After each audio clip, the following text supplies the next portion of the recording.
নেত্রকোনার পূর্বধলার জালশুকা কুমুদগঞ্জ উচ্চ বিদ্যালয়ের জনপ্রিয় স্কাউট শিক্ষক নজরুল ইসলামের বাধ্যতামূলক পদত্যাগের প্রতিবাদে সাবেক শিক্ষার্থীরা সড়ক অবরোধ করেছেন। মঙ্গলবার তারিখ সকাল 10টা থেকে বিক্ষুব্ধ শিক্ষার্থীরা বিদ্যালয়ের সামনে মূল সড়কে অবস্থান নেন এবং বিক্ষোভ করতে থাকেন। প্রতিবাদকারীদের অভিযোগ, নজরুল ইসলাম দীর্ঘদিন ধরে সততা ও নিষ্ঠার সঙ্গে বিদ্যালয়ে শিক্ষকতা করে আসছিলেন। স্কাউট কার্যক্রমেও তিনি গুরুত্বপূর্ণ ভূমিকা পালন করেছেন, তবে অজ্ঞাত কারণে তাকে বাধ্যতামূলক পদত্যাগে বাধ্য করা হয়েছে, যা সম্পূর্ণ অন্যায়। সাবেক শিক্ষার্থীরা বলেন, আমাদের প্রিয় শিক্ষককে এভাবে চাকরি হারাতে হবে, তা আমরা মেনে নিতে পারি না। অবিলম্বে তার পুনর্বহাল চাই। অবরোধের কারণে কয়েক ঘন্টা যান চলাচল বন্ধ থাকে।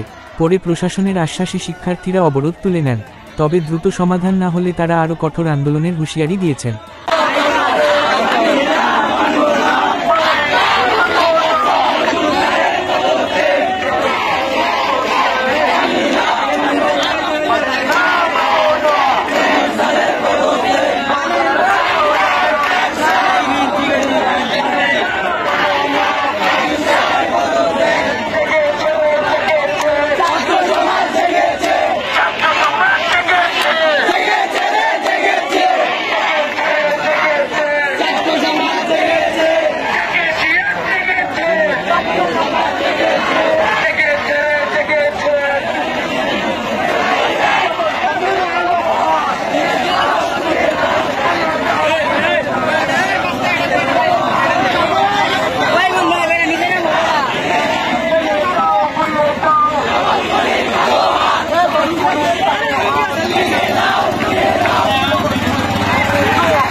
নতুন নতুন শীর্ষ খবরের জন্য চ্যানেলটিকে লাইক, কমেন্টস, শেয়ার, সাবস্ক্রাইব অথবা ফলো করুন।